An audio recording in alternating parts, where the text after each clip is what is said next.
Эми биз сүрөттөрдүн фонун өчүргөндү үйрөнөбүз. Ал үчүн Google'дан биз remove background деген сайтка киребиз. Бул жактан биз фонун, любой сүрөттүн ак фонун өчүрсөк болот. Remove background, удалить фон онлайн дегенди басасыздар. Ошол жактан азыр биз жанагы 3 продуктубуздун арткы фонун өчүрөбүз. Ошондо продукттун өзү эле көчүрүлүп калат. Загрузить изображение дегенге басасыздар.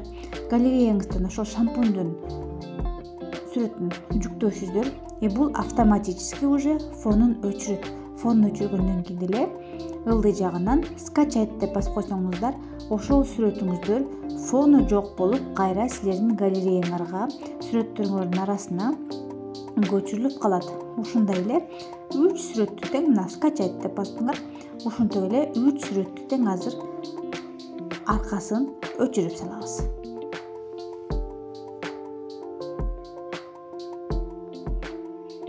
Бул сүрөттөрдү сиздер жон гана сүрөттөрдө эмес, видеолоруңуздарда дагы, TikTokко чыгарган рекламаңыздарда дагы бүт жерге колдоно берсеңиздер болот. Стористерге колдонсоңуздар болот. Ушундай сүрөттөрдү даяр кылып алып, бул аябай удобно, жакшы көрүнөт. Арттагы ак фону жок болгондо силерге дагы бул жакшы жөндөм болуп, жакшы аспап болуп берет.